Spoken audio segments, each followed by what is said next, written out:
जी कैफेट, आज के लेक्चर का आगाज करते हैं। लेक्चर नंबर 10, चैप्टर 2 चल रहा था हमारा, जिसमें हम सीख रहे थे essentials of proper conduct of audit, कि एक अच्छा ऑडिट कंडक्ट करने के लिए क्या क्या चीज़ें ज़रूरी हैं। 3 चीज़ों के ऊपर हमने बात की।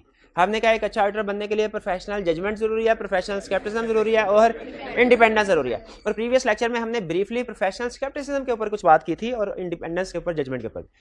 अच्छा, प्रोफेशनल जजमेंट क्या है, पहले इसको स्टडी कर लेते हैं, बल्कि उससे भी पहले आसान तरीन इंडिपेंडेंस। इंडिपेंडेंस क्या है?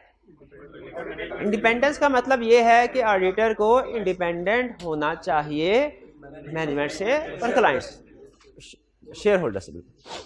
अच्छा, फर्ज कीजिए अगर दो लोगों का आपस में कोई झगड़ा है, लीगल डिस्प्यूट है, केस चल रहा है, एक पहला फ्रीक एक दूसरा फ्रीक, इसमें जो जज है उसका रोल क्या होना चाहिए? क्या वो इंडिपेंडेंट होना चाहिए?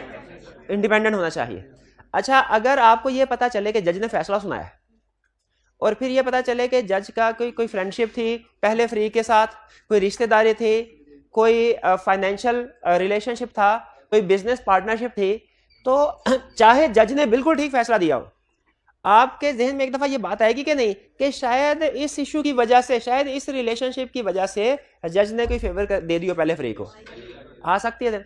तो उसी तरह एज ऑडिटर हमें भी अपने मैनेजमेंट से, क्लाइंट से, जब मैं लफ्ज़ बोलता हूँ ना क्लाइंट, तो इसका मतलब होता है मैनेजमेंट और शेयर होल्डर दोनों से, हमें इन दोनों से इंडिपेंडेंट होना चाहिए, ताकि थर्ड पार्टी किसी को भी जब हमारी ऑडिट रिपोर्ट पहुंचे और अगर उसको कोई ऐसा रिलेशनशिप है, पता चला कि ऑडिटर का क्लाइंट के साथ कोई रिलेशनशिप था, तो वो ये सोचने पे उसके जहन में ये बात आ सकती है कि शायद इस रिलेशनशिप की वजह से ऑडिटर ने कोई ना कोई फेवर दे दी होगी। तो हमें हर इन शॉर्ट अगर असूल को एक सेंटेंस में मैं बताऊं, इन शॉर्ट हमें हर उस सिचुएशन से अपने आप को बचाना है कि जो अगर किसी भी थर्ड पार्टी को पता चले तो उसके जहन में ये बात आए कहीं इसकी वजह से ऑडिटर ने फेवर तो नहीं दे दी। इसे कहते हैं ऑडिटर को इंडिपेंडेंट होना चाहिए। जिस तरह एक जज को दोनों फरीकों से इंडिपेंडेंट होना चाहिए, उसी तरह एक ऑडिटर को भी अपने क्लाइंट से, मैनेजमेंट से और शेयर होल्डर से इंडिपेंडेंट होना चाहिए। किसी भी किस्म का कोई भी रिलेशनशिप नहीं होना चाहिए, ये जनरल रूल है, किसी भी किस्म का कोई भी रिलेशनशिप, ठीक है। लेकिन जो अहम रिलेशनशिप खास तौर पे जिनसे बचना है हमने, वो हमारी किताबों में लिखे हुए हैं, वन बाय वन हम डिस्कस करेंगे। यही बात हमें बता रहा है कि ऑडिटर को इंडिपेंडेंट होना चाहिए। अच्छा, इसमें किस तरह के रिलेशनशिप से बचना है, अपने आप को बचाना है? वो कहता है कि कोई फाइनेंशियल रिलेशनशिप नहीं होना चाहिए, कोई पर्सनल रिलेशनशिप नहीं होने चाहिए, कोई एम्प्लॉयमेंट रिलेशनशिप नहीं होने चाहिए। फाइनेंशियल रिलेशनशिप का मतलब क्या है? कोई पैसों का लेन देन नहीं होना चाहिए। जैसे अगर ऑडिटर के पास उस क्लाइंट के शेयर्स हैं, अब आपने मुझे बताना है रीजन। अगर ऑडिटर के पास उस क्लाइंट के शेयर्स हैं जिसका वो ऑडिट कर रहा है, ऑडिटर इंडिपेंडेंट नहीं है, क्यों? क्या फेवर दे सकता है? क्या फेवर दे सकता है कि वो शेयर की प्राइस को बढ़ाने के लिए हो सकता है प्रॉफिट को ओवरशूट करवाए, क्योंकि अब वो खुद उस बिजनेस का मालिक बन गया, तो वो तो चाहेगा कि लोगों को उसके बारे में अच्छी अच्छी बातें पता चले, वो इंडिपेंडेंट न्यूट्रल नहीं रहेगा। दूसरा, कहते हैं ऑडिटर और क्लाइंट के दरमियान में, मैनेजमेंट वगैरह के दरमियान में कोई बिजनेस रिलेशनशिप नहीं होना चाहिए। यानी ऐसा नहीं होना चाहिए कि एंगेजमेंट टीम का पार्टनर और मैनेजमेंट की तरफ से कोई बंदा आपस में अलग से पार्टनरशिप कर रहे हैं। अच्छा, मैंने आपको क्लाइंट का स्ट्रक्चर बता दिया था ना, शेयर होल्डर, दो चाबे, गवर्नेंस, सीएफ। जल्दी से ना एक सीएफ फर्म का स्ट्रक्चर भी समझ लें या आगे, क्योंकि अभी मैंने एक टर्म बोली ना पार्टनर, तो मुझे एकदम से लगा शायद आप पता नहीं पहुंच पाए हो कि नहीं कि पार्टनर किसको कहते हैं। एक जो सीएफ फर्म होती है ना, सीएफ फर्म, वो एक सर्विस सेक्टर ऑर्गेनाइजेशन है, कुछ बेचते नहीं है, मतलब मैन्युफैक्चरिंग नहीं करते, सर्विस सेक्टर। उसमें वो चाहे वो सोल प्रोप्राइटरशिप भी हो सकती है, वो पार्टनरशिप फर्म भी हो सकती है, सोल प्रोप्राइटर भी हो सकते हैं, कंपनी फार्म में नहीं हो सकते। चाहे सोल प्रोप्राइटर हो चाहे पार्टनरशिप हो, जो उसके मालिक या मालिकान होंगे उन्हें हम कहते हैं पार्टनर्स। एक है तो भी उसे कहेंगे पार्टनर, और अगर पार्टनरशिप है 4 5 7 8 10 फिर भी उसे कहेंगे पार्टनर। हम एक टिपिकल एग्जांपल लेते हैं कि एक फर्म है, उसके 6 पार्टनर्स हैं। हर पार्टनर्स ने अपने अपने क्लाइंट बांटे होते हैं। कुछ पार्टनर्स ऐसे होते हैं जो ऑडिट सर्विसेज प्रोवाइड करते हैं, ऑडिट प्लस रिव्यू। कुछ होते हैं जो टैक्स सर्विसेज प्रोवाइड करते हैं, कुछ होते हैं जो एडवाइजरी सर्विसेज, बिजनेस एडवाइस वगैरह प्रोवाइड करते हैं। यानी यूं समझ लें, हर पार्टनर ने अपने अपने एरियाज, डिपार्टमेंट्स को बांटा होता है, और हर डिपार्टमेंट के अंदर उनके अपने अपने क्लाइंट्स होते हैं। जैसे अगर ऑडिट डिपार्टमेंट में 20 ऑडिट क्लाइंट्स हैं, तो हो सकता है पार्टनर ए 12 क्लाइंट्स को डील कर रहा हो, पार्टनर बी 8 क्लाइंट को डील कर रहा हो। अब ये जो पार्टनर होता है ना, एंगेजमेंट पार्टनर, ये फर्म के अंदर हाईएस्ट पर्सन है, और एक एंगेजमेंट को एक ही पार्टनर डील करता है। एक एंगेजमेंट को एक, यानी अगर आपने ऑडिट करवाना है तो सिर्फ एक ही पार्टनर ऑडिट में इन्वॉल्व होगा, दूसरे पार्टनर इसके ऑडिट में इन्वॉल्व नहीं होंगे। ठीक है, वो हर एक का अपना अपना क्लाइंट होगा, यानी एक एंगेजमेंट में जो सुप्रीम पावर है विद इन द फर्म वो पार्टनर है। पार्टनर के लिए लाजिम है चार्टर्ड अकाउंटेंट होना। फिर इसके बाद अब जाहिर है पार्टनर तो सारे काम नहीं करेगा, फोटो कॉपी करवाने जाना है पार्टनर थोड़ी जाएगा, क्लाइंट के साथ मीटिंग करने के उसे कुछ इंफॉर्मेशन लेनी है, जूनियर लेवल पे स्टाफ, अगर सीएफओ सीईओ के साथ मीटिंग है फिर चाहे पार्टनर खुद करे, लेकिन दूसरे manager account human resource department वगैरह के साथ मीटिंग है कोई दूसरे लोग करेंगे। तो पार्टनर ने अपनी हेल्प के लिए मैनेजर्स को अपॉइंट किया होता है। मैनेजर, ये मैनेजर्स कौन लोग होते हैं? ये ऐसे लोग होते हैं जिनके आर्टिकल्स खत्म हो चुके हैं। ये कौन होते हैं? ऐसे लोग जिनके आर्टिकल्स खत्म हो चुके हैं, मे बी वो क्वालिफाइड हो मे बी ना हो। ठीक है, अगर नॉन क्वालिफाइड हो, फर्म का अपना अपना क्राइटेरिया होता है, बाहर वो मैनेजर्स होते हैं। मैनेजर्स के लिए क्वालिफाइड चार्टर्ड अकाउंटेंट होना जरूरी नहीं है, हो भी सकते हैं नहीं भी हो सकते। फिर मैनेजर के नीचे एक बाकायदा टीम होती है, पूरी टीम। इस टीम में 1 से लेके 50 तक स्टूडेंट हो सकते हैं, ट्रेनिंग स्टूडेंट्स, आप लोग जो आप कैफ क्वालिफाई करने के बाद ट्रेनिंग करेंगे, 1 से लेके 50। अगर छोटी सी जॉब है तो 1। ठीक है, मैंने ऐसी जॉब भी किया जिनमें सिर्फ एक अकेला मैं ही होता था, और ऐसी जॉब भी किया जिनमें 70-80 पर्सन होते थे टीम का हिस्सा। तो वो डिपेंड करता है जॉब को, क्लाइंट छोटा है बड़ा है, जॉब की नेचर क्या है। नॉर्मली अगर एक मीडियम साइज कंपनी के ऑडिट की बात करें तो उसमें तकरीबन 6 से लेकर 10 के दरमियान में टीम होती है, जिसमें एक होता है सीनियर जो कि ऑन जॉब सबका सीनियर है, मतलब इस पूरी टीम का। नॉर्मली पार्टनर और मैनेजर ऑफिस में बैठते हैं, और ये जो टीम होती है ना, ये क्लाइंट की प्रेमिसेस में जाके काम कर रही होती है। इसमें एक सीनियर है, फिर 2 या 3 होते हैं सेमी सीनियर।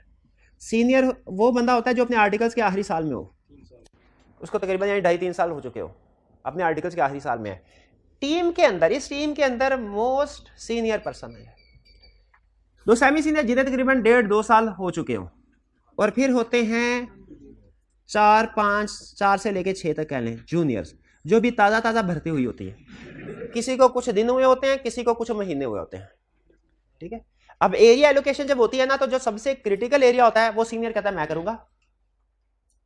जो मॉडरेट रिस्क वाले एरिया, जो हाई रिस्क वाले एरियाज होते हैं वो सीनियर करता है, जो मॉडरेट रिस्क वाले हैं वो सेमी सीनियर, जो लो रिस्क वाले हैं वो जूनियर। फोटोग्राफी, और इनको और भी बड़े काम दिए जाते हैं, फोटोग्राफी सब। हाँ, नहीं हमारे फर्म में वो डिफरेंट रोल दिए होते थे। एक होता था मनोरंजन मंत्री, जिसका काम ये होता था कि दोपहर को टीम ने क्या खाना ये डिसाइड करेगा। फिर जब टीम कहीं आना जाना होता था तो एक निगोशिएटर होता था जो टैक्सी वाले के साथ निगोशिएशन करता था। हर एक को उसका रोल दिया गया होता था। एक फाइनेंस मिनिस्टर होता था, जो फर्म की तरफ से बजट मिलता था उसने सारा हिसाब किताब रखना होता था, कितने पैसे मिल गए हैं, कितने आ गए, और बिल वगैरह सारे डिफरेंट एडिशनल। सीनियर चाहे तो कुछ एडिशनल रोल्स भी इनको एलोकेट कर सकता है। तो अच्छा, अब यह है टीम। अच्छा, जब मैं अब बोलूँ ना एंगेजमेंट पार्टनर, तो आपको पता चल जाना चाहिए ये वो पर्सन है जो कि अल्टीमेट इस जॉब पे जिसने ऑडिट रिपोर्ट पे साइन करना है, ऑडिट रिपोर्ट पे साइन करना है। और ये बात ध्यान में रखिएगा, एक जॉब पे, एक ऑडिट पे, जैसे फर्ज कीजिए अगर हम सुजुकी कंपनी का ऑडिट करते हैं तो एक ही पार्टनर होगा, 2 पार्टनर्स नहीं होंगे, 2 पार्टनर्स काम नहीं करेंगे, एक ही करेगा। और फर्म के बिहाफ पे ऑडिट रिपोर्ट पे साइन वो एंगेजमेंट पार्टनर ही करेगा। इसमें एक लफ्ज होता है पार्टनर, एक होता है एंगेजमेंट पार्टनर, इन दोनों में फर्क है। इस फर्म में अगर फर्ज कीजिए अगर 8 पार्टनर्स है ना, 8 पार्टनर, तो पार्टनर सारे हैं। एंगेजमेंट पार्टनर कौन है? जो इस एंगेजमेंट को सुपरवाइज कर रहा है। एक कंपनी का एंगेजमेंट पार्टनर कुछ और होगा उसकी ऑडिट पे, दूसरी कंपनी का ऑडिट के लिए हो सकता है एंगेजमेंट पार्टनर कोई और हो। तो ये engagement partner, manager, senior, semi senior, audit junior, ये टर्म्स के साथ आप फेमिलियर हो गए, हायरार्की भी क्लियर हो गई। चलिए, ये टर्म आगे केस स्टडी में भी यूज होंगे। तो वापस आते हैं बिजनेस रिलेशनशिप के। हमारे एंगेजमेंट पार्टनर में और क्लाइंट के डायरेक्टर में आपको पता चले दोनों मिलकर कोई साइड बिजनेस कर रहे हैं, तो इसका मतलब जहन में आएगा बात कि कहीं ये उसको फेवर देने के लिए, क्योंकि उनका बिजनेस इंटरेस्ट इन्वॉल्व है, कोई उनकी अनड्यू बात ना मान रहा हो। ऑब्टेनिंग लोन, अगर ऑडिटर क्लाइंट से लोन ले ले तो क्या समझेगा, आपके जहन में बात आएगी ना कि लोन लिया तो बिक गया, कुछ ना कुछ इसने फेवर दी होगी। तो हमें ये बताया जाता है कि आपने इन सिचुएशंस को अवॉइड करना है। इसी तरह पर्सनल रिलेशनशिप नहीं होना चाहिए।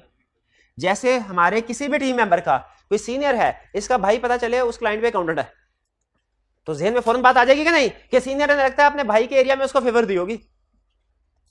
फैमिली मेंबर, अगर ऑडिट टीम मेंबर में से किसी का भी कोई फैमिली मेंबर क्लाइंट पे किसी पोस्ट पे काम कर रहा है, फौरन जहन में आएगा इंडिपेंडेंट नहीं है, कोई फेवर दी होगी इसने।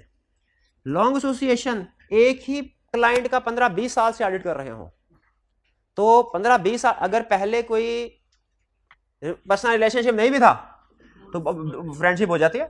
हमारे प्रैक्टिस में ऐसे भी केसेस थे कि 7-8 साल हो गए एक ही क्लाइंट का ऑडिट कर रहे हैं, तो हमारे मैनेजर और क्लाइंट का जो डायरेक्ट एग्जांपल, वो उनमें फ्रेंडशिप हो गई। वो बाज़ औक़ात वो घूमने फिरने भी चले जाया करते थे, मतलब यहाँ पे जा दो।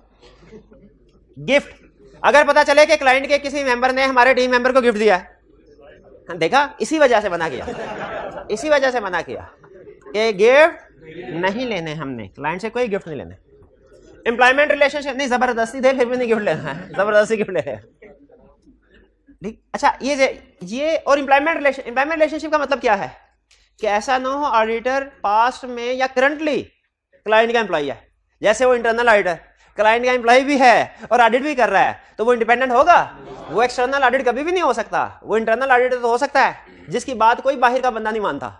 इंटरनल ऑडिटर आपको पता है सम टाइम मोर कंपिटेंट होता है, मोर नॉलेजेबल पार्टी होता है एक्सटर्नल ऑडिटर की निस्बत, लेकिन बाहर की दुनिया उसकी कोई बात नहीं मानती। क्यों नहीं मानते? उन्हें पता होता है इंडिपेंडेंट नहीं है, ये जो कुछ डायरेक्टर ने इशारा किया होगा वही बोलेगा। हाँ, डायरेक्टर्स अगर चाहे तो उससे काम करवा ले और उसके काम पे एतबार कर ले, वो उनकी मर्जी है, बाहर के थर्ड पार्टीज नहीं मानते। अच्छा, ये सिर्फ मैंने आपको ना इंडिपेंडेंस की एग्जांपल्स दी है कि किन चीजों का ध्यान रखना है एग्जैक्टली इन सिचुएशन को, और कुछ और भी सिचुएशंस हैं, इनको एग्जांपल्स के साथ डिस्कस किया गया है हमारे सिलेबस में कि एज ऑडिटर हमने इन चीजों से बचना है। वो सारी सिचुएशंस कहाँ लिखी हुई है भला, यानी डिटेल्ड में। ये तो चंद एक एग्जांपल थी ना मैंने आपको, डिटेल में इंडिपेंडेंस की रिक्वायरमेंट्स, यानी इंडिपेंडेंट रिक्वायरमेंट मतलब कि किस किस सिचुएशन में ऑडिटर की इंडिपेंडेंस को इफेक्ट हो सकता है, और अगर ऑडिटर की इंडिपेंडेंस इंपेयर हो रही है, इफेक्ट हो रही है, तो ऑडिटर को क्या करना चाहिए। ये बातें डिस्कस हुई हैं। कहाँ डिस्कस हुई हैं भला? कंपनीज एक्ट में भी, जिसे हम लीगल रिक्वायरमेंट्स कहते हैं, और कोड ऑफ एथिक्स में भी, जिसे हम एथिकल रिक्वायरमेंट्स कहते हैं, एथिकल रिक्वायरमेंट्स कहते हैं। ठीक है, कंपनीज एक्ट हमें किसने दिया? एससीसीपी ने। कोड ऑफ एथिक्स हमें किसने दिया? ICAP ने। शाबाश, इंडिपेंडेंस क्लियर हुआ जी। हाइब्रिड वाले इंडिपेंडेंस क्लियर हुआ तो हाथ उठा दीजिए, मुझे बता दीजिए। शाबाश, बेहतरीन। अब चलते हैं दूसरा, प्रोफेशनल जजमेंट। ये भी मैंने आपको बता दिया था। प्रोफेशनल जजमेंट क्या है? प्रोफेशनल जजमेंट का मतलब वेस्टिंग माइंड नहीं होना चाहिए। प्रोफेशनल जजमेंट का मतलब ये है, कंसेप्चुअली इसका मतलब क्या है कि हम आपको पढ़ाएंगे तो जरूर ऑडिटिंग स्टैंडर्ड में लिखा हुआ है इस सिचुएशन में ये काम करना है, इस सिचुएशन में ये काम करना है, इस सिचुएशन में ये काम करना है, लेकिन दुनिया की हर सिचुएशन ऑडिटिंग स्टैंडर्ड में डिस्कस नहीं हुई। तो जो सिचुएशन अगर आपको प्रैक्टिकली ऐसी फेस करना पड़ जाए जो ऑडिटिंग स्टैंडर्ड में डिस्कस नहीं हुई, आप क्या करेंगे? आप उस एरिया को बिल्कुल इग्नोर कर देंगे? नहीं, क्या करेंगे? जजमेंट अप्लाई करेंगे। जैसे अगर आपको सारे कंसेप्ट बताए जाएंगे, इंशाल्लाह जो क्वेश्चन आएंगे और केस स्टडीज आएंगी उन्हीं कंसेप्ट में से आएंगे, लेकिन फर्ज कीजिए समझाने के लिए एग्जांपल दे रहा हूं, एग्जाम में कोई ऐसा क्वेश्चन आ गया जो ऑडिटिंग में कहीं पे लिखा भी नहीं हुआ, ऐसी केस स्टडी आ गई, क्या करेंगे? क्या सिर्फ उसको इग्नोर कर देंगे कि ये तो कहीं नहीं लिखी हुई थी केस स्टडी, मैंने नहीं करनी? या जो कुछ सीखा हुआ है उसकी बेस पे प्रोफेशनल जजमेंट को अप्लाई करते हुए अटेम्प्ट करेंगे? बताइए, क्या इग्नोर कर देंगे, छोड़ देंगे, कि ऐसे क्वेश्चन को अटेम्प्ट करेंगे? अटेम्प्ट करें। अच्छा, अटेम्प्ट करेंगे, अपनी जजमेंट को सामने रखे, वहां पे अपनी जजमेंट अप्लाई करेंगे कि ऑडिटिंग स्टैंडर्ड में सोचेंगे मैंने तो पूरी किताब पढ़ ली है, अगर मुझे ये कंसेप्ट कहीं पे ये वाला क्वेश्चन नहीं, इसका मतलब है पूरे हाल में किसी को भी ये कंसेप्ट नहीं आता होगा, इसका मतलब है ICAP इसमें मेरी जजमेंट चेक करना चाह रहा है कि मैं किस हद तक सोचता हूं। तो अब इसमें माइनस पॉइंट तो ये होता है इस तरह के क्वेश्चन में फौरी तौर पर झटका लगता है, ये कभी पढ़ा ही नहीं है, लेकिन प्लस पॉइंट ये होता है ICAP आपकी जजमेंट चेक कर रहा होता है, इसमें अगर आप थोड़ा सा भी अच्छा परफॉर्म कर लेना तो वो आपको बड़े लीनियंट मार्किंग करता है, मार्क्स अलाउ करता है, जो जजमेंट वाले क्वेश्चन होते हैं। तो हम ये सोचेंगे अच्छा मैं थोड़ी सी हिम्मत करूँ ना और कुछ रेलिवेंट पॉइंट लिख दूँ तो मुझे मार्क्स मिल जाएंगे। तो यहाँ पे फिर आपने बजाय अपनी प्रोफेशनल जजमेंट को अप्लाई करते हुए डिसाइड करना क्या मैं कौन से प्रोसीजर परफॉर्म करूँ। लेकिन याद रखें जजमेंट कौन सी? Professional judgement. प्रोफेशनल जजमेंट कौन सी? ऑडिट वाली। ठीक है, यानी जो कुछ लिखेंगे उस सिचुएशन से मिलते जुलते प्रोसीजर लिखेंगे, मिलते जुलते प्रोसीजर लिखेंगे। ठीक है, तो ये नहीं है कि अगर फर्ज कीजिए वो हमसे पूछता है शेयर कैपिटल के प्रोसीजर बताओ, हम कहे शेयर कैपिटल के तो नहीं आते, ऐसा करता हूं जजमेंट लगाता हूं डेटर्स के लिख देता हूं। ये नहीं लिखना, डेटर्स के नहीं लिखने। हाँ, शेयर कैपिटल के ही कुछ थोड़ा सा हिम्मत करें, शेयर कैपिटल के प्रोसीजर क्या? अच्छा, शेयर मैंने तो नहीं पढ़े हुए, लेकिन मैंने कंपनी लॉ में कोई शेयर कैपिटल से रिलेटेड कुछ डॉक्यूमेंट्स पढ़ी, प्रोस्पेक्टस होता है, मेमोरेंडम ऑफ सोसाइटी, तो मैं इस तरह के प्रोसीजर बनाऊं, इसमें ये रेलिवेंट डॉक्यूमेंट का जिक्र कर देता हूं, ऐसे करते ये है प्रोफेशनल जजमेंट। ये नहीं कि कुछ भी कर दे, नहीं, जो कुछ आपने सीखा हुआ है, जो कुछ सीखा हुआ है, अपने नॉलेज, अपने एक्सपीरियंस को सामने लाके डिसाइड करना। यही कह रहा है कि प्रोफेशनल जजमेंट क्या है? प्रोफेशनल जजमेंट है अप्लाई करना किसको? Cumulative audit knowledge, experience and training को। अपने उस एक्सपीरियंस को जो आपने इकट्ठा किया है, क्यूमुलेट किया है, अपने ऑडिट के उस नॉलेज को जो आपने इकट्ठा किया है, नॉलेज की बेस पे, अपने एक्सपीरियंस की बेस पे, ट्रेनिंग की बेस पे, ठीक है, इसकी बेस पे डिसाइड करना। क्या डिसाइड करना? जैसे हम आपको डिफरेंट केस स्टडी में एग्जांपल बताते हैं, इस सिचुएशन में आइटर ने ये किया, इस सिचुएशन में आइटर ने ये किया। अगर आइटर के पास शेयर है क्लाइंट के, उन्हें फौरी तौर पे सेल कर दे। अगर बिजनेस रिलेशनशिप है खत्म कर दे। लोन लिया हुआ है रीपे कर दे। फैमिली मेंबर है, जिसका फैमिली मेंबर है उसे उठा के किसी दूसरी एंगेजमेंट में भेज दे। ठीक है, गिफ्ट है, एक्सेप्ट ही ना करें, एक्सेप्ट कर लिया है तो रिटर्न कर दें, रिटर्न भी नहीं कर सकते तो जिसने एक्सेप्ट किया उसको खुदे लाइन लगा दें, उसे कहा जाओ भाई ऑफिस में बैठो, तुम इस काबिल ही नहीं हो कि इंडिपेंडेंट होकर ऑडिट कर सके। ये सारे डिफरेंट कोर्स ऑफ एक्शन है। ये है डिसाइड करना कि मैंने किसी, जो एक्सपीरियंस आपको क्लास में सिखाया जाता है, किताबों में लिखा हुआ है, प्रैक्टिस में जाएंगे आपकी ट्रेनिंग होगी। तो ये सारा आप सिर्फ ऑडिटिंग स्टैंडर्ड में जो लिखा हुआ है वही आपका ऑडिट नॉलेज नहीं है।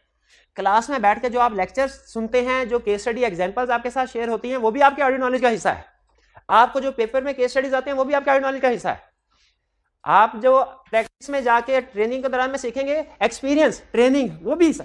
ये सारी चीजें आपने अप्लाई करनी है प्रोफेशनल जजमेंट को यूज करता है।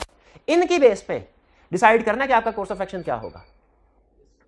ठीक है, और ये प्रोफेशनल जजमेंट कंसेप्ट समझ आ गया ना, कि ऐसी सिचुएशन जो किताबों में नहीं लिखी उसमें हमने डिसाइड करना है कि हमारा कोर्स ऑफ एक्शन क्या होना चाहिए। और ये कोर्स ऑफ एक्शन हमने कैसे डिसाइड करना है? हवाई डिसाइड नहीं करना, ठीक है, कि क्या करना है, बल्कि अपने हमारा जितना भी नॉलेज एक्सपीरियंस है उसकी बेस पर डिसीजन करना। प्रोफेशनल जजमेंट कहाँ अप्लाई होती है? प्रोफेशनल किन सिचुएशन में? अकाउंटिंग में भी अप्लाई होती है, ऑडिट में भी, और कोड ऑफ एथिक्स में भी। कोड ऑफ एथिक्स में भी आपको बहुत सी एग्जाम्पल्स पढ़ाई जाएंगी, लेकिन हो सकता है प्रैक्टिस में कोई और एग्जाम्पल भी आ जाए, प्रैक्टिस में कोई और ऐसी सिचुएशन आ जाए जिसमें एथिकल इशू राइज हो रहा है, वो कहीं डिस्कस नहीं हो रहा। आप अपनी जजमेंट की बेस पर डिसाइड करेंगे कि क्या करना है। जैसे एक छोटी सी एग्जांपल हमारे क्लाइंट पे आए, ऑडिटिंग कोड ऑफ एथिक्स में ये लिखा हुआ है कि अगर आप किसी कंपनी का ऑडिट कर रहे हैं तो आपका कोई टीम मेंबर ना, उसका कोई रिलेटिव रिश्तेदार क्लाइंट में, उस कंपनी में, क्लाइंट कंपनी में किसी बड़ी पोजीशन पे, डायरेक्टर लेवल की पोस्ट पे नहीं होगा या दूसरी सीनियर पोस्ट पे नहीं होगा। ये कॉमन सेंस की एग्जांपल समझ आती है ना? ये उन्होंने क्लियरली लिखा हुआ है। आपके टीम में कोई भी टीम मेंबर है, उसका कोई भी रिलेटिव क्लाइंट में किसी सीनियर पोस्ट पे नहीं होना चाहिए। हुआ क्या उस क्लाइंट में? हमारे टीम का कोई भी रिलेटिव क्लाइंट में सीनियर पोस्ट पे नहीं था, क्लाइंट की कंपेटिटर कंपनी में सीनियर पोस्ट पे था। हमारे टीम मेंबर के वालिद साहब थे, वो कंपेटिटर कंपनी में सीएफओ थे। अब ये लिखा नहीं हुआ कोड ऑफ एथिक्स में, लेकिन मुझे बताइए आपको कोई एथिकल इशू इसमें नजर आ रहा है? नजर आ रहा है। कैसा ना हो इस कंपनी की कॉन्फिडेंशियल इंफॉर्मेशन उधर दे दे। अब लिखा, अब आप क्या इसको इग्नोर कर देंगे कि इसके बारे में तो कहीं कोड ऑफ एथिक्स में सिचुएशन डिस्कस ही नहीं हुई, इसका मतलब इस पर कुछ भी नहीं करना। अपनी प्रोफेशनल जजमेंट अप्लाई करेंगे आप। अब आप अपनी प्रोफेशनल जजमेंट अप्लाई करें अपनी प्रोफेशनल जजमेंट अप्लाई। बताइए क्या करना होगा, क्या करना चाहिए सिचुएशन में? उस बंदे को टीम का हिस्सा नहीं, शाबाश, सिंपल। और यही करना चाहिए। ये है प्रोफेशनल जजमेंट का फायदा, कि आपको कॉम्प्लेक्स वर्ल्ड है ना, आपको किसी भी तरह की सिचुएशन फेस करना पड़ सकती है, तो अननोन सिचुएशन आए फौरी डिसीजन कर सके यहाँ पे मुझे क्या करना है, एप्रोप्रिएट कोर्स ऑफ एक्शन क्या होगा। ठीक है, to reach appropriate course of action. Clear? तो ये प्रोफेशनल जजमेंट याद रखे। आई कैप एग्जाम में आपसे लाजमी एक क्वेश्चन में, वैसे कभी नहीं भी करवाता टेस्ट, लेकिन लेटेस्ट ट्रेंड उसका है कम से कम एक क्वेश्चन में वो आपसे प्रोफेशनल जजमेंट जरूर आपकी टेस्ट करेगा। और कैसे टेस्ट करेगा प्रोफेशनल जजमेंट? कैसे टेस्ट? वो कोई ऐसी सिचुएशन आपको देगा जो आपने उससे पहले नहीं पढ़ी होगी, और आपसे कहेगा बताइए इस सिचुएशन में ऑडिटर क्या करे। तो पहली काम आपने केस स्टडी देख के फौरन परेशान हो जाना है, तो मैं पढ़ी नहीं, परेशान हो जाए नेचुरल है, कोई इशू नहीं है। लेकिन फिर फौरन में दूसरी बात भी आ जाए, अच्छा अगर मैंने पूरा सिलेबस कवर किया, अगर मैंने नहीं पढ़ी तो पूरे हाल में किसी ने नहीं पढ़ी होगी। इसका मतलब है ये वो क्वेश्चन है जिस पर आई कैप जजमेंट टेस्ट कर रहा है। अगर मैंने उसे अपने नर्व्स को जरा संभाल के प्रोसीजर उसे कुछ रेलेवेंट बता दिए तो मुझे मार्क्स अच्छे मिल जाएंगे। और इस क्वेश्चन में जो मार्क्स ले लेता है ना, उसके पास होने का फिर हाई चांस होता है। इस क्वेश्चन में उसने दूसरे छोड़े होंगे क्या? ये है जजमेंट, प्रोफेशनल जजमेंट। ये आपको एग्जाम में तो लाजमी आई कैप टेस्ट करेगा, प्रैक्टिस में भी आपने अप्लाई करने होंगे। क्लियर हो गया? प्रोफेशनल जजमेंट किसे कहते हैं, इंडिपेंडेंस किसे कहते हैं, भी समझ आ गया। प्रोफेशनल स्केप्टिसिज्म का मतलब क्या है? Questioning mind, being alert to condition which indicate possibility of misstatement, critical assessment of evidence. Professional scepticism का मतलब क्या है? वैसे ही सोचो जैसे इलाके का एसएचओ सोचता है। एसएचओ कैसे सोचता है? जब कहीं वारदात, कहीं कत्ल की वारदात हो जाए, तफ्तीश करने के लिए गया, सारे ठीक है, वो ऐसे करेगा। तो फिर अच्छा, उसे डिफरेंट रिस्क नजर आ रहे होंगे, वो कहेगा अच्छा इस वारदात हुई है, बंदा कत्ल हो गया है, अब पिछले हफ्ते से किसी के साथ लड़ाई, एक बंदे के साथ लड़ाई हुई थी, बताइए, उसको ये इंफॉर्मेशन इग्नोर कर देनी चाहिए कि ये उसका रिस्क इंक्रीज करेगी और उसे इस लाइन के ऊपर फर्दर प्रोसीजर परफॉर्म करने चाहिए। अच्छा, साथ ही साथ उसको एक और इन्फॉर्मेशन भी मिली कि ये बंदा जो मरा है ना, इसकी सारी की सारी दौलत जो है इसके बीवी बच्चे नहीं थे, इसके भतीजे को मिलेगी। ये भी रिस्क फैक्टर है कि नहीं? उससे इस पे भी सोचना चाहिए कि नहीं, ये भतीजा भी हो सकता है। तो इसी तरह याद रखें, हमें भी ऑडिट करते हुए बहुत सी इस तरह की इंफॉर्मेशन मिलती है, इस तरह के बहुत सी इंफॉर्मेशन, हमने इस इंफॉर्मेशन को इग्नोर नहीं करना होता। अगर आपने इस तरह के सिग्नल्स को, इस तरह की सिचुएशन को, इस तरह की अनयूजुअल सर्कमस्टेंस इग्नोर कर दिया, आप मिस स्टेटमेंट को कभी डिटेक्ट नहीं कर सकेंगे। आप सिर्फ वही मिस स्टेटमेंट डिटेक्ट कर सकें जो क्लाइंट आपको बताएगा। फिर एसएचओ वही मुजरिम पकड़ सकेगा जो खुद आके थाने में एक बाली बयान दे देगा कि मैंने ये जुर्म किया, वरना और कोई मुजरिम नहीं कोई मुजरिम को, जो छुप रहा है मुजरिम, उसको पकड़ना है। तो फिर याद रखें, इस तरह के जो सिग्नल्स हमें मिलते हैं ना, उनको एड्रेस करना होता है। अच्छा, ये ध्यान में रखिएगा, एक है रिस्क ऑफ मिस स्टेटमेंट, एक है मिस स्टेटमेंट, दोनों में फर्क है। दो इंफॉर्मेशन मिली ना, दोनों में रिस्क है। जब हम इसकी लाइन के ऊपर चल के प्रोसीजर परफॉर्म करेंगे ना, ये भतीजा हो सकता है या ये जिसके साथ लड़ाई हुई है, तो इसमें से डेफिनेटली दोनों नहीं होंगे, कोई होगा ट्रू साहब, कोई नहीं होगा। हो सकता है एक रिस्क असेसमेंट हमारी, हम प्रोसीजर परफॉर्म करें तो हमें बाद में पता चले नहीं यार इसकी वजह से मिस स्टेटमेंट थी नहीं, तो कोई प्रॉब्लम नहीं है। लेकिन दूसरे से पता चल गया कि मिस स्टेटमेंट थी, तो उसको एड्रेस करवाना है। तो ये ध्यान में रखिएगा, रिस्क अराइज होने का मतलब लाजमी नहीं कि मिस स्टेटमेंट होगी, लेकिन चांसेस है कि मिस स्टेटमेंट होगी। और हमें हमारा प्रोफेशन यही सिखाता है कि जब कभी कोई ऐसी रिस्की सिचुएशन आपके सामने आए, इसको इग्नोर कभी ना करें। मे भी इनमें से कुछ बाद में गलत साबित हो जाए, कुछ सही साबित हो, कुछ गलत साबित हो जाए, कोई मसला नहीं। ये ज्यादा बेहतर है इस सिचुएशन से कि आप सबको ग्रीन सिग्नल दे दें और इंतजार करें खुद ही कोई आगे हमें बता देगा मैंने मिस स्टेटमेंट किया, मैंने फ्रॉड किया। खुद नहीं आएंगे कोई, ढूंढना पड़ेगा। और ये सुराग मिलते हैं, सुराग मिलते हैं, जिस तरह मुजरिम सुराग छोड़ के जाते हैं, हमें भी अपने ऑडिट प्रोफेशन में सुराग मिलते हैं। ये भी मैं आपके साथ शेयर करूंगा आज के लेक्चर में, ये सुराग डिस्कस करने हैं कि आप जब ऑडिट कर रहे होंगे कौन कौन सी ऐसी सिचुएशन आएगी जो जैसे आपके सामने आए फौरन आप अलर्ट हो जाए, आगे इधर गड़बड़ है, दैया पता लगाओ, इधर गड़बड़ है, इस सिचुएशन में गड़बड़ है। ये सारी सिचुएशन हमने लिखी हुई है, अभी डिस्कस करेंगे। अच्छा, ये तो कंसेप्ट आपको बता दिया ना। वो क्या कहता है?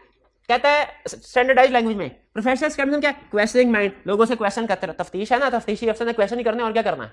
हमारा माइंडसेट, हमारा प्रोफेशन वैसे ही बना रहा है, कहते हैं लोगों से क्वेश्चन, ज्यादा से ज्यादा इंफॉर्मेशन लो। इसमें फिर ऐसा भी होगा बाज़ औक़ात एक बंदे का बयान दूसरे से नहीं मिलेगा, एक बंदे का बयान दूसरे से नहीं मिले, जहां पे इनकंसिस्टेंसी है वहां पे ज्यादा फोकस करो। अलर्ट टू कंडीशन, अगर ऐसी कंडीशन आपके सामने है जो पॉसिबिलिटी ऑफ मिस स्टेटमेंट, जैसे लड़ाई वाली कंडीशन आ गई आपके सामने, अलर्ट हो जाए। क्रिटिकल असेसमेंट ऑफ एविडेंस, आपको जो भी एविडेंस प्रोवाइड किया जा रहा है उसको क्रिटिकली असेस करें, देखिए एविडेंस ठीक भी है कि नहीं थी। ठीक है, ये सारे आप में सूसियात होनी चाहिए।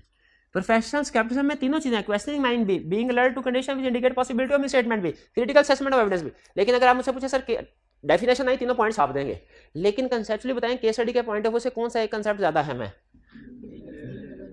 इसका मतलब क्या है कि जैसे ही आपको कोई ऐसी कंडीशन नजर आए जिससे मिस स्टेटमेंट इंडिकेट होती हो, फौरन अलर्ट हो जाए, फौरन अलर्ट हो जाए और उस चीज के ऊपर फोकस करना शुरू कर दें।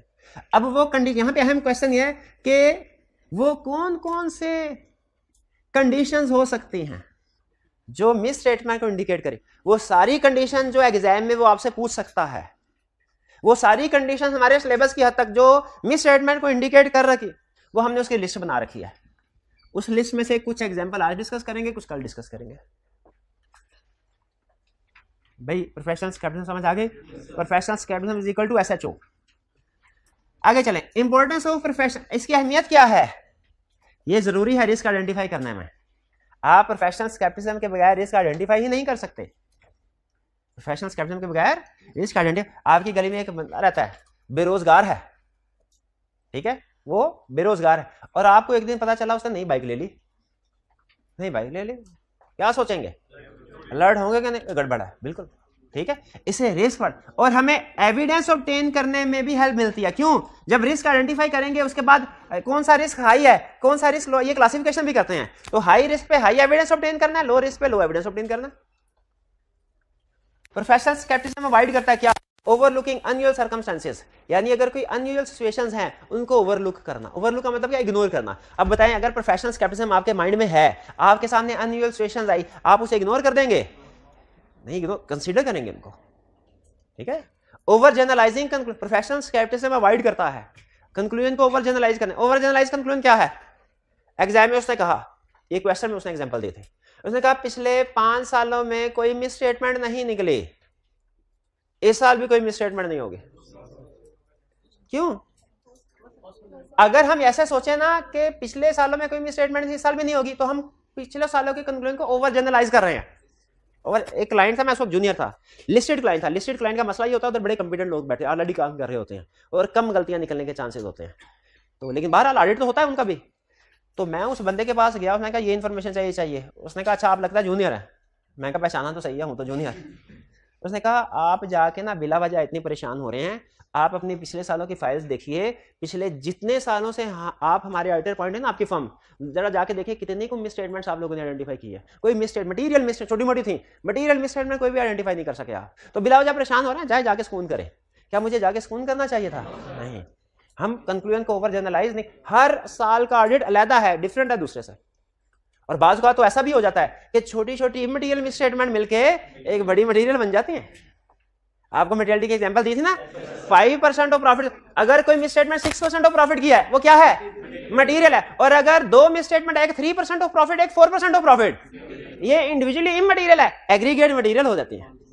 इनको भी हमें कंसीडर करना चाहिए। तो हमने कंक्लूजन को ओवर जनरलाइज नहीं करना।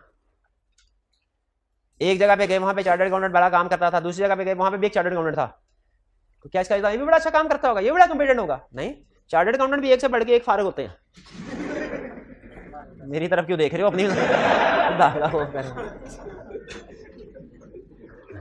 चलो बहरहाल कंसेप्ट समझ में आना चाहिए। मेरी मिसाल मेरी ले लो भाई, कंसेप्ट को पिक कर लें, कोई नहीं जी। अच्छा चलें, ये भाई व्हाइट बोर्ड का क्या कह रहे हैं? अच्छा व्हाइट बोर्ड की तरफ देख रहे थे, ठीक है ठीक। इनएप्रोप्रिएट अजम्पशन, प्रोफेशनल स्केप्टिसिज्म आपको इनएप्रोप्रिएट अजम्पशन से बचाता है। इनएप्रोप्रिएट अजम्पशन क्या है? सुनिए जरा, ये केस स्टडी आईकैप की नहीं, एक दूसरे एग्जामिनेशन बॉडी की केस स्टडी की थी। गुडविल की इंपेयरमेंट टेस्टिंग हुई, उसमें इंपेयरमेंट लॉस रिकॉर्ड हुआ।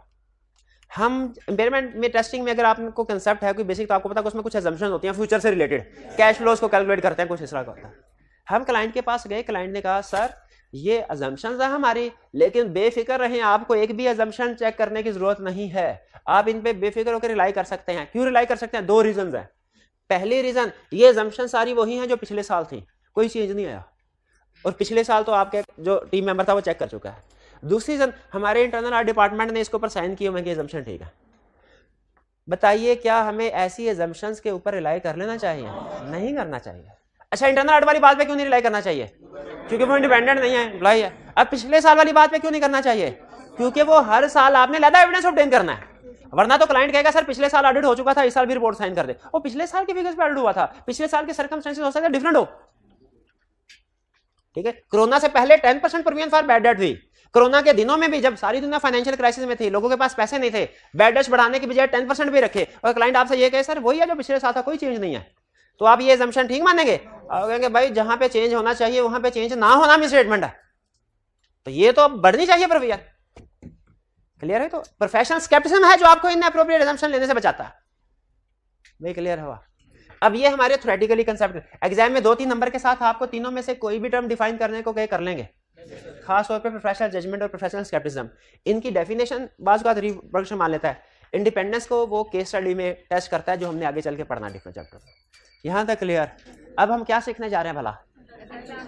ऐसी सिचुएशन जिसको देख के हमें फौरन अलर्ट हो जाना चाहिए। प्रैक्टिस में है तो प्रैक्टिस में भी अलर्ट होना चाहिए, एग्जाम में बैठे हैं किसी केस स्टडी में ऐसी सिचुएशन आई तो उसमें भी अलर्ट हो जाना चाहिए। क्या इस सिचुएशन में गड़बड़ है, इसकी वजह से फाइनेंशियल स्टेटमेंट में कोई ना कोई मिस स्टेटमेंट होगी, ये गड़बड़ है, ये गड़बड़ है, अलर्ट हो जाना है ऐसी सिचुएशन पर।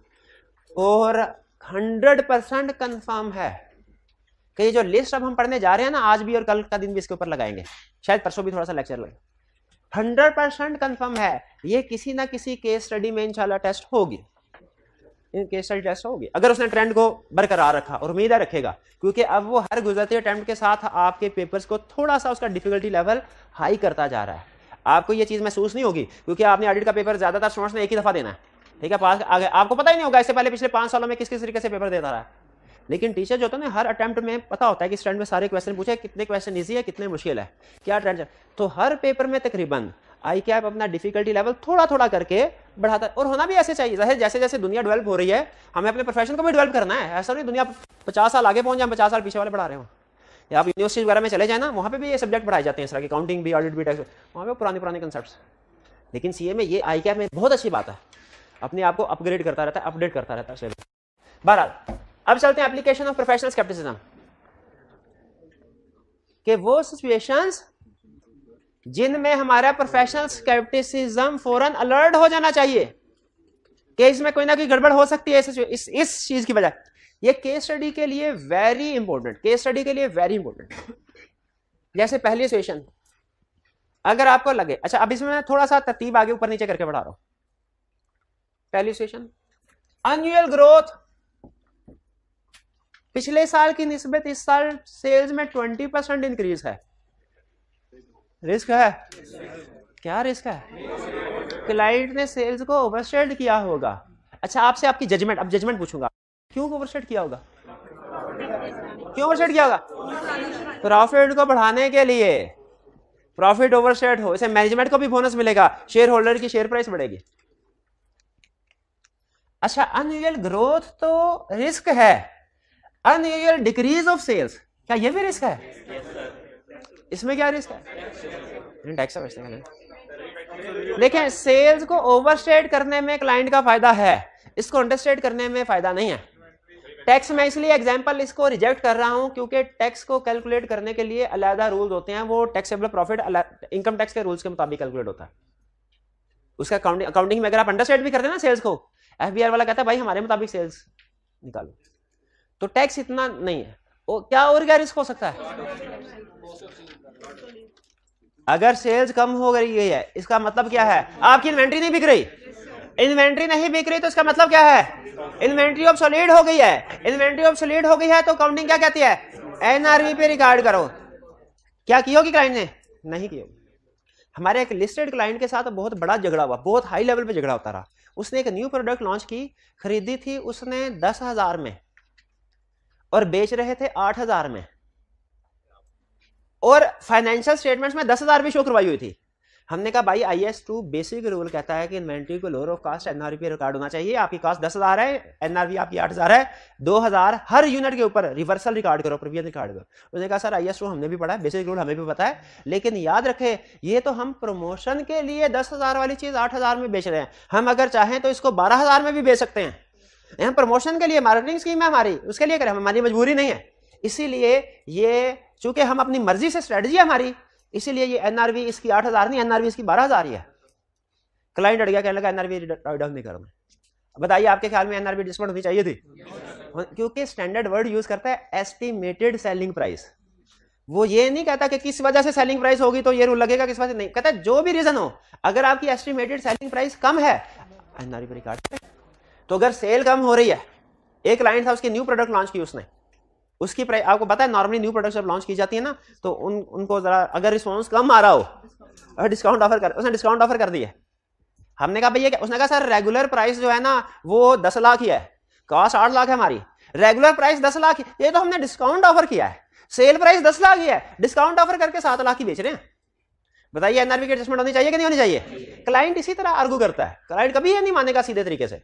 इसी तरह सर रेगुलर सेलिंग प्राइस देखें, ये हमारी लिस्ट प्राइस वही है, ये तो डिस्काउंट के बाद 7 लाख आ गई है ना, तो एस्टिमेटेड सेलिंग प्राइस 10 लाख ही है, उसी की बेस पे एनआरवी कैलकुलेट होगी। हमने कहा उसी की बेस पे थोड़ी होगी, एनआरवी की पूरी डेफिनेशन है, ठीक है, वो estimated cost minus cost of completion, selling cost वगैरह जो भी फार्मूला, तो इस पे भी एनआरवी पे रिकॉर्ड होनी चाहिए इन्वेंट्री। तो जब कभी सेल डिक्रीज हो रही हो, आपके जहन में अंडर स्टेटमेंट ऑफ सेल्स का रिस्क ना आए, बल्कि ऑब्सोलीट इन्वेंट्री का रिस्क आना चाहिए, क्योंकि अंडर स्टेटमेंट सेल से क्लाइंट को कोई बेनिफिट नहीं ना होगा, वो क्यों करेगा? इन्वेंट्री को देखना है, उसे एनआरवी पे रिकॉर्ड होना चाहिए कि नहीं होना चाहिए? समझ आती है? तो आइंदा कभी जब भी पिछले साल की निस्बत इस साल बताए सेल्स कम हो गई है, क्या इन्वेंट्री ऑब्सोलीट हो गई, अगर उनका क्वेश्चन नहीं है सर, अगर क्लाइंट इन्वेंट्री को एनआरवी पे रिकॉर्ड नहीं करता, इससे उसका क्या फायदा होगा? इससे फायदा ये होगा एक्सपेंसेस उनके कम हो जाएंगे और एसेट्स उनके ज्यादा हो जाएंगे। अगर मैं यही क्वेश्चन आपसे दूसरे एंगल में पूछूं, डेटर्स बैड डेट हो गए, क्लाइंट अगर बैड डेट रिकॉर्ड नहीं करता, इससे उसका क्या फायदा? एसेट्स बढ़ जाएंगे और एक्सपेंसेस कम। एक्जैक्टली उसी तरह अगर इन्वेंट्री को एनआरवी पे रिकॉर्ड नहीं करे तो क्या फायदा? एक्सपेंसेस कम हो जाएंगे, एसेट्स बढ़ जाएंगे। जी आप बताइए, अगर क्लाइंट डेप्रिसिएशन रिकॉर्ड नहीं करता, इससे उसका क्या फायदा? एसेट्स की मांग बढ़ जाएगी, एक्सपेंसेस की कम हो जाएगी। भैया क्लियर हुआ? हाँ, वो जब एक्चुअली सेल होगी तब रिकॉर्ड करेंगे। एनआरवी तो एस्टिमेटेड बेस के ऊपर होता है ना, वो तो जब अगले साल में करेंगे, जब इन्वेंट्री निकल जाएगी फिर करेंगे। अच्छा, इसमें समटाइम ना एक और रिस्क भी आ जाता है फिक्स एसेट्स का। फिक्स एसेट का कैसे आएगा? इंपेयरमेंट का। शाबाश। यानी जो चीज आप बना रहे हैं, अब आप खुद बताइए, अगर आपका एक प्लांट है, उससे आप एक प्रोडक्ट बना रहे हैं 10 रुपए की, बिकती है 8 रुपए की। पहले 10 की प्रोडक्ट 12 में बिकती थी, आपने बेतहाशा बनाई। अब सेल प्राइस कम होगी, 10 की प्रोडक्ट 8 में बिक रही है, क्या आप अभी भी बेतहाशा बनाएंगे? क्या उसको बंद कर देंगे? हर यूनिट पे 2 रुपए का नुकसान हो रहा है, बंद कर देंगे कि नहीं? इन्वेंट्री जो बना बैठे हैं आप, उसकी तो एनआरवी 8 होगी, राइट डाउन हो जाएगा। लेकिन अब जो प्लांट है वो चलता रहेगा कि बंद कर देंगे? उसको बेचेंगे, बंद कर देंगे। इसलिए उसकी भी इंपेयरमेंट रिकॉर्ड करने हैं। प्लांट भी इंपेयर्ड हो गया। इंपेयर्ड का मतलब समझते हैं ना? डेप्रिसिएशन होता है इस्तेमाल से वैल्यू कम होना, इंपेयरमेंट का मतलब होता है कि कोई टेक्निकल इशू आ गया उसमें, जिसकी वजह से उसकी वैल्यू एकदम से कम हो गई। यह इंपेयरमेंट है। भाई ये बात समझ आती है ना? आगे चलते हैं। Third, management bonus is based on financial performance. ये मैंने आपको पढ़ा दिया। फाइनेंशियल परफॉर्मेंस का मतलब क्या है कि अगर प्रॉफिट इतना होगा तो आपको बोनस मिलेगा। मैनेजमेंट क्या चाहेगी? Target achieve. जब कभी किसी को टारगेट दे दिया जाए, हमेशा रिस्क होता है कि टारगेट को अचीव करने के चक्कर में बंदा 2 नंबरी करेगा। आगे चल के हम एक चैप्टर में पढ़ेंगे, अगर क्लाइंट ने अपनी सेल्स टीम को टारगेट दिया हो ना कि तुमने इस महीने में 10,000 यूनिट जरूर सेल करने हैं, तो शुरू के दिनों में वो खूब मेहनत करेंगे। जब 25 तारीख आ जाएगी, पता चलेगा 6,000 यूनिट सेल हुए अभी, तो वो हर एरे गैरे को सेल करना शुरू कर देंगे। कोई सड़क पे जा रहा होगा, उसको कहेंगे भाई खरीद लो, वो कहते नहीं मैंने तो नहीं खरीदने। वो कहेंगे अच्छा ऐसा करो उधार ले लो। वो क्या मेरे पास अभी पैसे नहीं है। पैसे तुमसे कौन मांग रहा है? सेल्स टीम का टारगेट होता है सेल करना, कलेक्शन करना सेल टीम का काम नहीं होता। कलेक्शन, वो कहते हैं भाई आप हमसे सेल ले लें, कलेक्शन हमारे के साथ आप खुद डील कर लीजिएगा, जब मर्जी पैसे दे, जब आसानी हो। वो हर ऐसे एरे गैरे पुअर कस्टमर को जो कि इस काबिल भी नहीं है कि पैसे अदा कर, उसे सेल करते रहते हैं। मुझे बताइए, अगर बगैर क्रेडिट वेरिफिकेशन के किसी को सेल्स करेंगे, क्या रिस्क है? शाबाश। बाद में बैड डेट्स बढ़ेंगे, ये रिस्क है। ये समझ आ रहा है? इंफॉर्मेशन से रिस्क कैसे निकालना, ताकि कातिल तक पहुंचा जा सके, ताकि मिस स्टेटमेंट तक पहुंचा जा सके। खुद से हमें बहुत कम ऐसा होता है मैनेजमेंट या क्लाइंट खुद आके कही यार या मिस स्टेटमेंट है। हम इस तरह की इंफॉर्मेशन को इन्वेस्टिगेट करते हैं, प्रोसीजर परफॉर्म करते हैं, 10 में से 10 ना सही, लेकिन 10 में से 3-4 में से मिस स्टेटमेंट जरूर निकल आती है। पता चला सीएफओ को 10%, ये वो पॉइंट है जो आईकैप ने सबसे ज्यादा पूछता है, सबसे ज्यादा। सीएफओ या सीईओ को टोटल प्रॉफिट का 10% बोनस के तौर पे दिया जाएगा। अब सीएफओ सीईओ क्या करेंगे भाई? जिसको अगर हमने ये कहा कि 10 मिलियन प्रॉफिट होना चाहिए, अगर प्रॉफिट 9 मिलियन एंड तक, तो वो कहेगा सर सारा साल मैंने इसलिए मेहनत नहीं की थी कि एंड पे 9 मिलियन प्रॉफिट और मुझे बोनस में 1 रुपया भी ना मिले। 9 मिलियन प्रॉफिट है, अभी इसको 10 मिलियन तक पहुंचाते हैं। कैसे पहुंचाते हैं? अब सीएफओ कहेगा अकाउंटेंट को, भाई जरा बात सुन, परचेजेस हो रही है ना? हो रही है। अब से जितनी भी परचेजेस होगा ना, उनको डिले कर दो, दिसंबर के महीने की बाकी की परचेजेस जनवरी में डाल दो। और सेल और एंड पे ना, अभी तुमने जब 31 दिसंबर आया ना, तो तुमने क्लोजिंग नहीं करनी, बुक्स को क्लोज नहीं करना। अगले 3-4 दिन की सेल्स होने देना, अगले 3-4 दिन की सेल्स इस महीने डाल दो, दिसंबर में। यानी परचेजेस को पोस्टपोन कर दिया, सेल्स को अर्ली रिकॉर्ड कर दिया। और क्या किया? और ऐसा करो कि आखिरी महीने की जो क्रूड लायबिलिटीज थी ना, बिजली का बिल, पानी, गैस का बिल, और जो सैलरी अदा करने थे, उसको क्रू ना करो। अव्वल तो ऑडिटर सैंपल बेस पे काम करता, हो सकता है उसको पता चले ही ना, लेकिन अगर पता चल भी गया, हम कह देंगे सर अक्रूवल डालनी भूल गए थे। इस तरीके से मुझे बताइए प्रॉफिट को ओवरसेट करेगा कि नहीं? तो बोनस मिल जाएगा। तो जब कभी ये इन्फॉर्मेशन हमें पता चले, फौरन आपके सेल में आ जाए कि हो ना हो प्रॉफिट को हासिल करने के लिए, टारगेट हासिल करने के लिए बोनस के चक्कर में ओवरसेट किया होगा।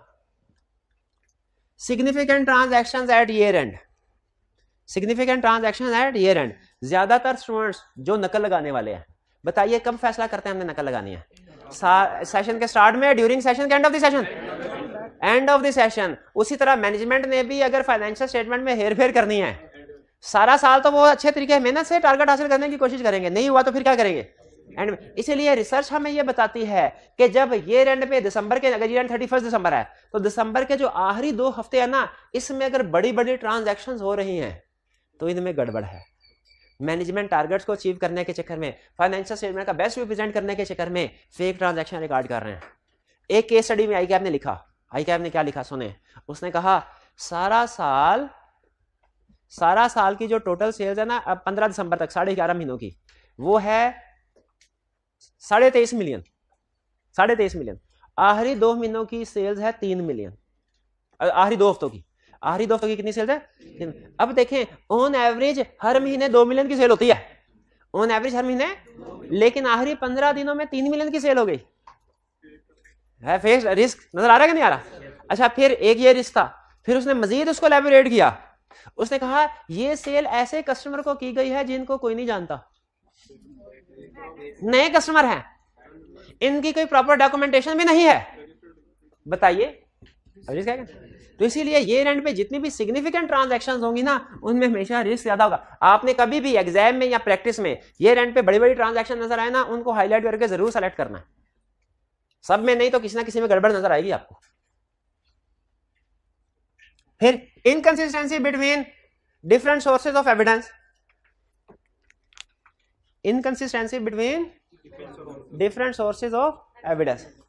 अगर 2 लोग हैं, एक का बयान कुछ हो रहा है, दूसरे का बयान कुछ हो रहा है, दोनों के बयान आपस में मिलते ही नहीं है, ऐसा जो क्या करेगा? कहेगा क्या सर दर्द लगाई है, कुछ और कह रहा है, दूसरा बंदा कुछ और कह रहा है, दोनों को जाने दो यार, ऐसे करेगा? दोनों को बिठा के तफ्तीश करेगा। क्या ऐसी सिचुएशन में उसे नॉर्मल रहना चाहिए कि अपना स्केप्टिसिज्म बढ़ा के इन्वेस्टिगेट करना चाहिए कि दोनों में इनकंसिस्टेंसीज का मतलब है एक सही है तो एक जरूर गलत है, और जो गलत है उसी को तो हम ढूंढ रहे हैं। तो जब कभी देखें, मैंने आपको बताया था प्रीवियस एक लेक्चर एग्जांपल में कि हम डिफरेंट सोर्सेज एविडेंस ऑब्टेन करते हैं, कभी हम अकाउंट्स डिपार्टमेंट में, कभी ह्यूमन रिसोर्स डिपार्टमेंट में, कभी मार्केटिंग डिपार्टमेंट में, कभी लीगल डिपार्टमेंट में। तो अगर कभी inside the company evidence obtain करते हैं, कभी outside the company. Outside the company किस एविडेंस ऑब्टेन करते हैं? डेटर से, क्रेडिटर से, लॉयर से, बैंक से।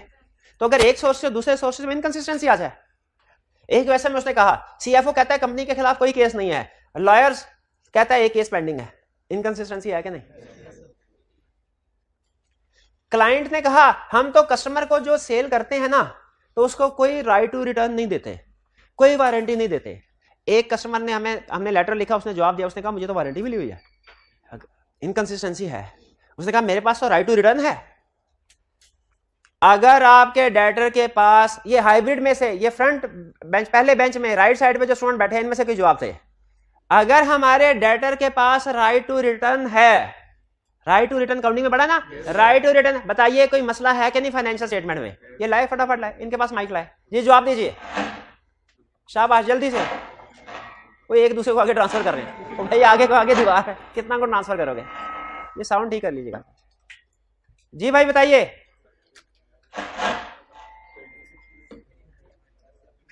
भाई कुछ तो बोलिए, आवाज सुनाइए हमें अपनी। जी जी जी जी, हाँ राइट टू रिटर्न है, तो फाइनेंशियल में कोई मसला है कि नहीं है? कोई, अच्छा कोई नहीं होगा, क्या समझे इसको? कोई नहीं होगा, हाँ इनकंसिस्टेंसी, कोई पहले कोई नहीं फिर होगा, उसके जवाब में इनकंसिस्टेंसी आ गई है, ये हाल है जी भाई। बताइए, डेटर को राइट टू रिटर्न, ये जिस छोटे से सवाल के ऊपर मैं ज्यादा जोर लगा रहा हूं ना, तो आप समझ लीजिए ये पास पेपर में आईकैप ने 2-3 दफा टच किया हुआ है। बताइए, इफेक्ट होगा, क्योंकि अगर राइट टू रिटर्न दिया हुआ ना, तो जब तक वो राइट खत्म नहीं होता आप सेल रिकॉर्ड नहीं कर सकते। अगर सेल रिकॉर्ड किया तो मिस स्टेटमेंट है, और कंफर्म में क्लाइंट ने सेल रिकॉर्ड किया, कैसे कंफर्म हुआ? सेल रिकॉर्ड किया तो वो डेटर बना है ना, सेल रिकॉर्ड किया तो डेटर बना है ना, ठीक है जी? नहीं, प्रोविजन फॉर डाउटफुल डेट नहीं, ये तो सेल ही रिकॉर्ड नहीं होगी अगर राइट टू रिटर्न दिया हुआ है। तो यही तो यार डेटर कैसे बना, क्लाइंट ने गलत एंट्री पास कर ली ना। क्लाइंट पता क्या करता है, उसे कहता है यार ये चीजें रख लो, पसंद आए तो अपने पास रख लेना वरना वापस कर देना, और जैसे चीजें उसे भेजी debtor debit sales credit entry कर ली। हालांकि अकाउंटिंग कहती है जब तक वो ओके ना करे ना कि हाँ मुझे पसंद आ गई है, आपने तब तक सेल रिकॉर्ड नहीं करनी। तो ये मिस स्टेटमेंट है। तो बताइए क्लाइंट कुछ और कह रहा है, कस्टमर कुछ और कह रहा है, इनकंसिस्टेंसी है, इन्वेस्टिगेट करना है कि नहीं करना। एक एग्जांपल मैंने आपको दी इनकंसिस्टेंसी की, बहुत सी एक एग्जांपल दी, मैनेजमेंट कुछ और कह रही है, लॉयर मैनेजमेंट कह रही है कोई केस नहीं है, लॉयर कह रहा है इनकंसिस्टेंसी आ गई। फर्दर इन्वेस्टिगेट करना चाहिए इस इशू को, बिल्कुल। अच्छा कुछ लोगों का ख्याल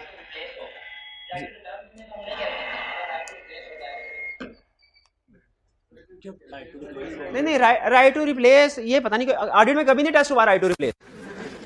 राइट टू रिप्लेस भी राइट टू रिटर्न की तरह ही है मेरा ख्याल है।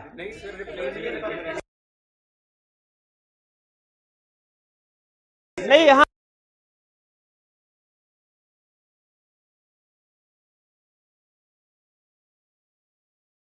होता होगा,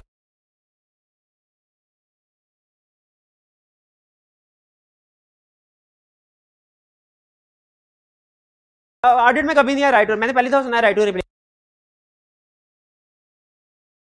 की। नहीं ऑडिट में हमेशा राइट टू रिटर्न की बात करेगा जब कभी करेगा, ये मेरी जिम्मेदारी है। राइट टू रिप्लेस अगर आ गया मेरी जिम्मेदारी है।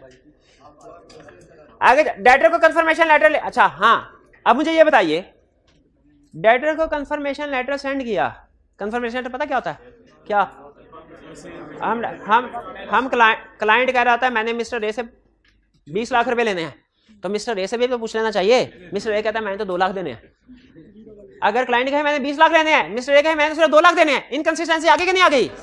किसको सच्चा समझे किसको झूठा, किसी को भी खुद इन्वेस्टिगेट करनी है, हमने खुद प्रोसीजर परफॉर्म करना है, ठीक है। फाइनेंशियल स्टेटमेंट, अच्छा फाइनेंशियल स्टेटमेंट पता है क्या होती है, क्या होती है फाइनेंशियल स्टेटमेंट क्या होती है, वो 5 होती हैं क्या, उसकी तरफ वो फाइनेंशियल स्टेटमेंट है, उसकी तरफ क्यों देख रहे हैं, बताइए क्या है फाइनेंशियल स्टेटमेंट, कितनी चीजें शामिल होती है इसमें, income statement, balance sheet, cash flow statement, notes of accounts, other information. हाँ ये आपको फाइनेंशियल स्टेटमेंट्स वाले में बताया था ना, फाइनेंशियल स्टेटमेंट जब जाती है तो उसके साथ कुछ और चीजें भी जाती हैं, directors report, chairman review report, ये क्या ये फाइनेंशियल स्टेटमेंट है डायरेक्टर नहीं, इनको पता क्या कहते हैं, अदर इन्फॉर्मेशन। आपको याद होगा मैंने क्वेश्चन भी पूछा था, अगर अदर इन्फॉर्मेशन में कोई चीज गलत है, फाइनेंशियल स्टेटमेंट ठीक है, तो हम कौन सा अनमोडिफाइड के मॉडिफाइड, अनमोडिफाइड, शाबाश। लेकिन मुझे ये बताइए, आप एक दफा सोचेंगे तो सही ना कि हमारे जो ऑडिट किया है इसमें सेल्स 200 मिलियन है, डायरेक्टर अपनी रिपोर्ट में कह रहा है कि हमने इस साल जो है वो 250 मिलियन की सेल्स की है, तो कहीं कोई गड़बड़ तो नहीं है भाई, हो सकता है कि नहीं, इनकंसिस्टेंट इंफॉर्मेशन आए तो हमें एज ऑडिटर थोड़ा सा सोचना चाहिए, यही कह रहा है, यही समझा रहा है। मेन कंसेप्ट क्या है, जब कभी डिफरेंट सोर्सेज ऑफ एविडेंस में इनकंसिस्टेंसी आए, आपने इग्नोर नहीं करना, हमेशा प्रोसीजर परफॉर्म करना है। प्रोसीजर परफॉर्म करने के बाद कंफर्म होगा कि कौन सा सोर्स ठीक है, कौन सा सोर्स गलत है। फिर आगे चलते हैं, कौन सी क्या, हाँ हाँ अगर ऑडिटर के ख्याल में इंफॉर्मेशन कुछ और होनी चाहिए, ऑडिटर के ख्याल में जैसे हम अगर डेप्रिसिएशन, मुझे खुद बताए, क्लाइंट ने से आपने पूछा डेप्रिसिएशन रेट क्या, उसने कहा 10%, आपने फिक्स एसेट्स की वैल्यू के ऊपर 10% लगाया, अगर तो डेप्रिसिएशन एक्सपेंस तकरीबन उतना आया, आपकी तसल्ली हो जाएगी, कंसिस्टेंट है दोनों।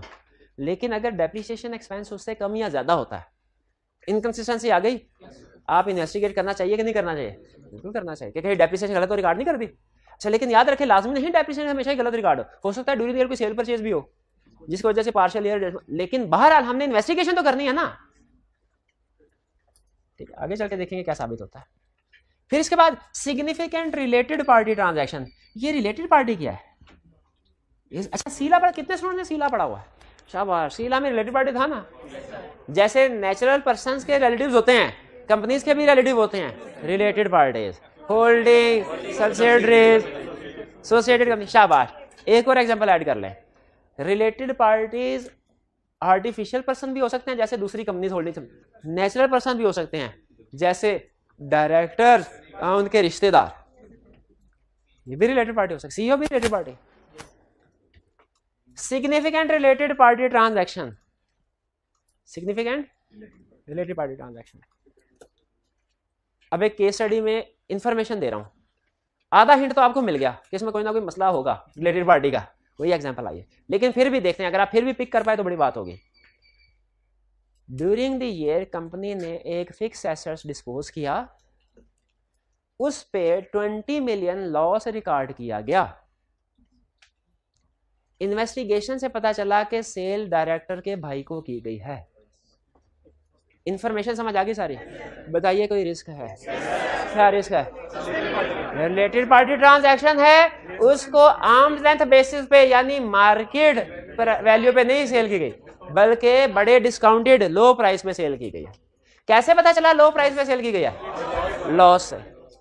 लेकिन याद रखें इसमें एक और रिस्क भी आइडेंटिफाई होता है,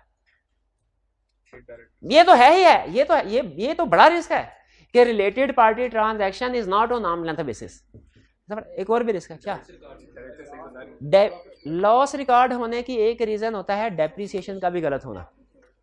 ये भी तो हो सकता है कि पास में डेप्रिसिएशन गलत रिकॉर्ड होती रही है। अगर आप डेप्रिसिएशन कम रिकॉर्ड करें ना हर साल, तो फिर जब ऐसे डिस्पोज होगा ना आपको लॉस होगा।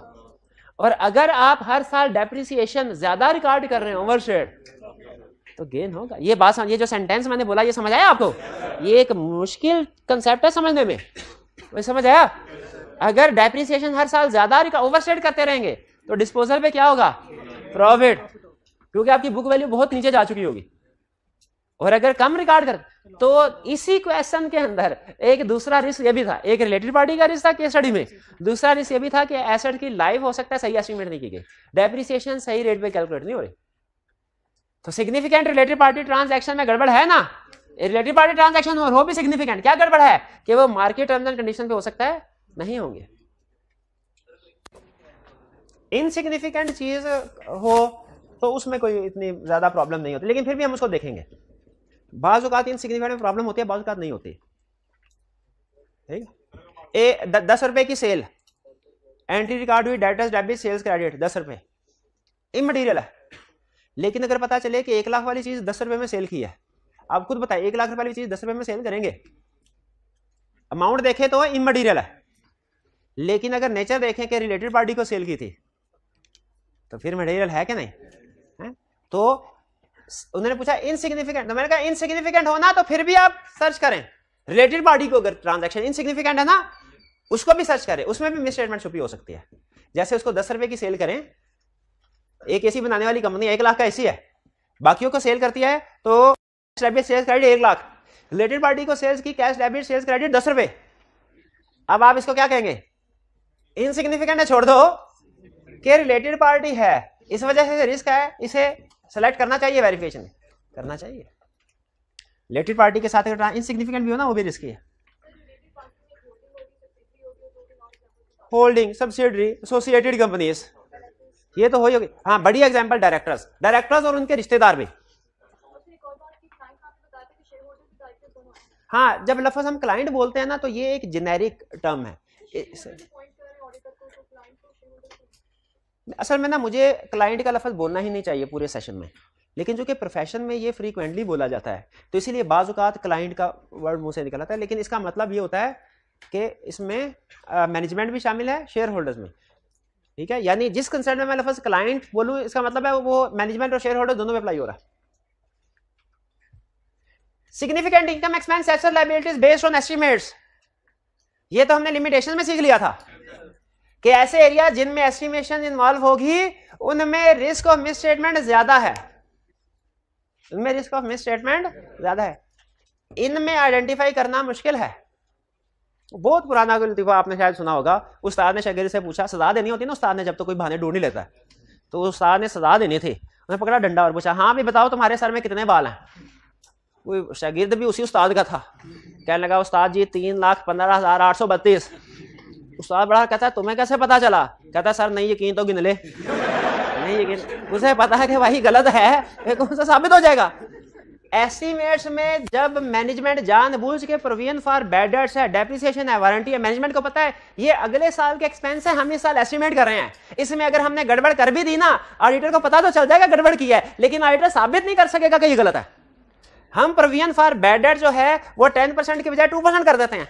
ऑडिटर कहेगा 2% क्यों की? हम कहेंगे सर हमारा ख्याल यही है कि अगले साल सिर्फ 2% बैड डेट होंगे, आप बताइए, अगर आपको पता है तो जितनी पता बता दें, हम वो कर लेते हैं। ऑडिटर को इसी तरह डेप्रिसिएशन अगर कम की, यूजफुल लाइफ 10 साल से बढ़ा के 20 साल कर दी, अब ये मोबाइल कितना चलेगा, कितना चलेगा? अब ये मेरे ख्याल में 2 साल और चलेगा, ये कह रहे हैं सर 5 साल और चलेगा। बताइए कौन सही है, कौन सही कह रहा है? आप नहीं बता सकते एग्जैक्ट। यही प्रॉब्लम होती है एस्टिमेट्स में कि एस्टिमेट्स में अनसर्टेनिटी की वजह से उनको चूंकि गलत साबित करना मुश्किल होता है, तो एस्टिमेट्स मैनेजमेंट का फेवरेट एरिया होता है खेलने के लिए। इसमें वो ऊंच नीच करते रहते हैं। जब प्रॉफिट ज्यादा चाहिए होता है, एस्टिमेट जजमेंट अनसर्टेनिटी वाले एरिया को डाउन कर देते हैं, जब कम चाहिए होता है तो अब कर देते हैं। तो लेकिन याद रखें, मैनेजमेंट के हर दाव का जवाब हमारे पास भी है। हमारा एक पूरा स्टैंडर्ड है जो हमें यह बताते हैं हमने एस्टिमेट्स को कैसे वेरीफाई करना है। हम एस्टिमेट्स को भी वेरीफाई कर सकते हैं। हाँ जी, कैसे करेंगे ये भी जब रेलिवेंट टॉपिक आएगा उसमें समझाऊंगा। आगे चलते हैं। Identify deficiencies in internal control, ये तो अंडरस्टूड है ना। जब कभी इंटरनल कंट्रोल में डेफिशिएंसीज होंगी रिस्क बढ़ेगा, गलती का चांस बढ़ेगा। कोई डेफिशिएंसी इन इंटरनल कंट्रोल की एग्जांपल दें। बैंक रिकंसिलिएशन स्टेटमेंट नहीं बन रहे, क्या इसकी वजह से? आगे सोचिए, आगे ये क्या मिस स्टेटमेंट है कि बैंक का बैलेंस और कैश का बैलेंस नहीं मिलेगा आपस में, मिस स्टेटमेंट। कुछ ट्रांजैक्शन होंगी बैंक में रिकॉर्ड हुई हैं, कैश बुक में नहीं हुई, कुछ कैश बुक में होंगी बैंक में नहीं हुई, रिकंसाइल। ठीक है जी, तो ये अच्छा। अब ये कुछ एग्जांपल मैंने आपके साथ शेयर कर दी, अब ये टिक कर लें, जो आप बुक पे भी टिक कर लें, जो एग्जांपल मैंने आपको समझा। और मैं आपको एक एक एग्जांपल क्यों डिटेल में खोल के समझा रहा हूँ। कंसेप्ट लाजमी है, तकरीबन केस स्टडी में वो टेस्ट करेगा इनमें से कोई ना कोई, और करेगा टेस्ट बिला वजाने में। तो हर एग्जांपल को समझना है। ये इस चैप्टर में आपके काम नहीं आएंगी, लेकिन आगे चल के जो बड़े चैप्टर्स हैं ना उनमें काम में आएंगी। इसको पढ़ाने का ना एक फायदा होता है, एक नुकसान होता है। फायदा क्या होता है? जो एडवांस लेवल पे कंसेप्ट आपने पढ़ने हैं ना, अभी बेस बन जाती है उनकी, आप चीजों को साथ साथ उस एंगल से देखना शुरू कर देते हो। आइंदा जब कभी management bonus based on financial performance आएगी ना आपके में, दूसरी बात यही आएगी कि प्रॉफिट के लिए उन्होंने ओवरस्टेट किया फाइनेंस। ये लेकिन नेगेटिव क्या होता है भला, कि चूंकि अभी जरा जो बड़ा टॉपिक है उसके आने में तकरीबन महीना लगना है, तो आप एक दफा पढ़ के ना इसको फिर रिवाइज नहीं करते, इसको भूल जाते हैं। तो अगर तो आपने ये लिस्ट आज और 2-3 दिन में जो हम पढ़ेंगे, आपने इसको हर हफ्ते रिपीट करते रहे, तो फिर तो आपके लिए केस स्टडी बहुत आसान हो जाएगी। अभी कह रहा हूँ, देखिए बड़ी बात है। लेकिन अगर आपने सिर्फ एक दफा पढ़ा इसको और फिर इसके बाद का आप महीना भूल जाएं, जब वो रेलिवेंट चैप्टर आएगा फिर इसको देखेंगे, फिर आपको इसका फायदा नहीं बल्कि नुकसान हुआ कि आपके 2 दिन जाया हो गया, आपने कुछ नहीं सीखा। तो याद रखिए, ये लिस्ट जो पढ़ा रहा हूँ आज घर जाके आपने पढ़नी है, और जब ये कंप्लीट हो जाएगी हर हफ्ते आपने लाजमी रिवाइज करना है। हर हफ्ते इस लिस्ट को लाजमी रिवाइज करना है। जब कंप्लीट हो जाए तो हर हफ्ते इस लिस्ट को लाजमी, क्यों? इसमें से कंफर्म एग्जाम में क्वेश्चन आएगा इंशाल्लाह। ठीक है, चलिए आज का लेक्चर यहाँ पे खत्म करते हैं हम। अल्लाह हाफिज।